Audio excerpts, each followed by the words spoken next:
right, we're back here on Titans Talk. Again, our phone lines are open, 737-7767. What do you feel about the position the Titans are in at this point at 8-4, second in the AFC, on top of the AFC South, but nothing won exactly yet? And what do you feel about their injury situation? Who are the guys they have to have back down the stretch? Love to hear from you. 737-7767. In the meantime, Jonathan Hutton and I last night on the Electric Power Company Sunday Sports Central addressed some of these injuries and what we're looking for down the stretch with this team and who might come back and win. Take a watch.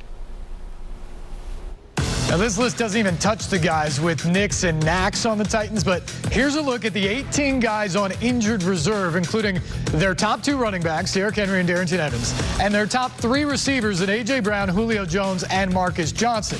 Evans and Johnson are done for the year, but Mike Vrabel hopes some of these guys could return. Well, I think we can get healthier. I think it is it's needed. I think it's just from the injury standpoint, just from kind of where we've been the last 2 weeks, which has been very uncharacteristic. Just some of the things that we've done as a football team. We're 12 games into the season. The Titans have already set the NFL record for total players used in a season at 85. And Jonathan, it seemed to catch up with them the past 2 games. How healthy can this team get?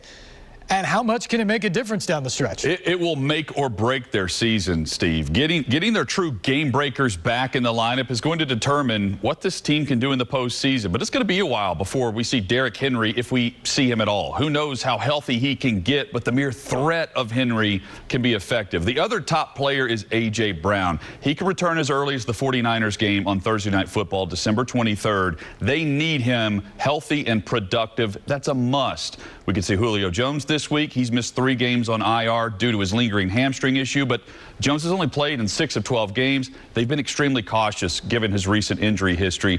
And there's some optimism that the team could have linebacker David Long Jr. and Rashaan Evans back for Week 14. They could certainly add a presence at inside linebacker that's really depleted. Jayon Brown currently in a lineup with either Nick Dzubnar or Dylan Cole. And there are several role players who could be eased back into practice this week. Look for Tier Tart, safety Dane Cruikshank, pass rusher Ola Adeni, and others to watch. Kevin Byard should come off the COVID list. And here's hoping that Nate Davis clears concussion protocol. They could use him at right guard. Whether they're stars or role players, they need them all back. Some of these guys have to come back sooner or later. Titans have their fingers crossed on all of them. I think there's some real concern on the defensive side of the ball for the Titans here, because that's been the unit that's really carried this Titans team through all the injuries on the offensive side. And yeah, we talk about and we will continue to talk about what they have to do in the running game and getting those guys back at wide receiver. But defense has carried them. And I mentioned Bud Dupree earlier. That linebacking core, it doesn't matter who's been out there. The 4 main guys have played well. And it was Rashaan Evans and Jayon Brown, and then it became Rashaan Evans and David Long. When Brown went down, David Long was absolutely terrific. Then he gets hurt. Brown comes back. Evans goes down. Monty Rice comes in. Monty Rice is out now. So at the moment, you just have Jayon Brown, as Jonathan Hutton just alluded to there. He's still working his way back from his own injury, but you're trying to get Rashaan Evans back hopefully soon. You're trying to get David Long back hopefully soon, and I don't think we're going to see Monty Rice back. So that's a problem, because the Titans have gotten production from that linebacking core. It's been a mismatched unit because of the injuries, but they've been able to put in another guy, kind of plug and play, and get productivity out of it.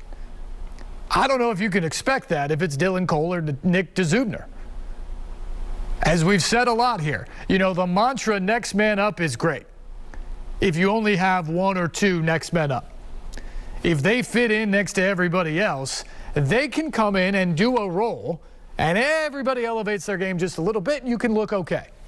The problem is when next man up is right next to another next man up who's next to another next man up. At some point, the sum of all of that is too great. And I think we saw that the last 2 weeks against Houston and against New England, where the injuries just mounted to a degree that the Titans couldn't handle it anymore. They were no longer the same team. They were no longer the same roster on Sunday. Hopefully they're a little bit more healthy this week. Some of those guys not even on injured reserve that Jonathan was talking about there. You would expect those guys to be healthy and ready to go on Sunday. Hopefully the 3 guys coming back today for practice might be able to feel good enough after this week of practice that they can get back into the lineup. But it's still not going to be completely whole. But hopefully this bye week, as late as it was in week 13, and you knew that was going to be a problem right from the get-go of the season, to have a bye week that late. But hopefully to have it now will allow the Titans to turn the corner ever so slightly when it comes to these injuries, because that is the biggest key for the rest of the season. Mike Vrabel talked today about playing winning football, about avoiding the things that will get you beat. That's what he spoke about today. And that's fine. That's what the Titans have to ultimately do. But it's going to help a whole lot if you have the A-team out there to do it. And so the number one key for the Titans down the stretch is the health. It's the health of the football team. It's getting guys out there. And another thing that Vrabel and GM John Robinson have said over and over again, when you usually talk about it back in training camp and how they're dealing with practice then, but they've always said the number one thing is the health of the football team. That's the number one key, especially when you get ready for the season. But really, it's the number one key at all times.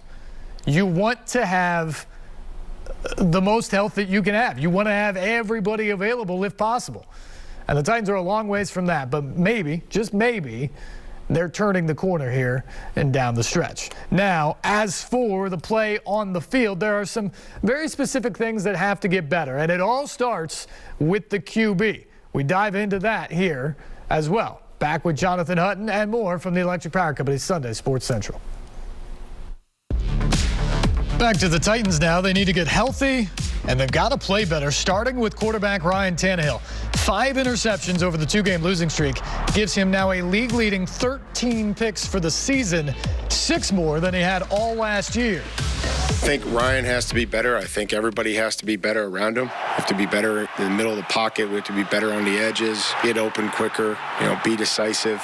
We have to protect the ball. Ryan knows that. We talk about the run game, how it takes all 11. It takes all 11 in the pass game, too. So we all collectively, as coaches and players, need to self-reflect and get back to work. Titans can feel a bit better about their run game, even without Derrick Henry, after they gashed the Patriots for 270 yards last week in Foxborough. Both Dontrell Hilliard and Deontay Foreman topped 100 yards as the calendar turns to December, and winning in the trenches becomes all the more important. We got what we got. We play with the guys that we put out there. The expectation doesn't change. So, I'll keep coaching them up. We'll keep adjusting as we need to as an offensive coaching staff. But at the end of the day, their job is to go run the football, secure the football, protect when they're asked to protect, and make plays in the pass game when they're asked to. We bring Jonathan Hutton back in here. Ryan Tannehill is one of the most efficient quarterbacks in the league through his first 2 years. We bring Jonathan Hutton back in here. Ryan Tannehill is one of the most efficient quarterbacks in the league through his first 2 years here in Tennessee, but he's been plagued by mistakes this season while dealing with musical chairs of the skill position players around him. How much of these struggles are on Tannehill, and how much is it the entire offensive unit? Well, Tannehill's struggles are not exclusive to only him. Watching the Bengals and the Chargers today, quarterback play was not great. The sacks, turnovers galore, and the Ravens lost to the Steelers. Lamar Jackson sacked 7 times. Week to week, unless you have Rodgers, Murray, Mahomes, Brady, maybe Prescott, the elite group, your quarterback has to be good enough to not get you beat. The Patriots are getting that from rookie Mac Jones. The Titans need that from Ryan Tannehill, Steve. They need him to play at a level that we know he's capable of. We just haven't seen that level in 2021. Since Henry's injury, Tannehill's been sacked 9 times. He's thrown 6 interceptions. That's not all on him, but fair or unfair, the players at the most important positions at quarterback across this league, they make those types of big-time plays. That's what's expected of him. The Titans want to build their passing game off the run game. So how encouraging was the season-high rushing total last week in New England? I loved what we saw in New England. What happened at the line of scrimmage is the identity of this football team, with or without Henry available. Tough, physical, aggressive football. Foreman and Hilliard, they ran hard. The offensive line had great push off the snap, especially great with Saffold, Jones, and Brewer on the interior. The fumbles can't happen, and it led to their loss.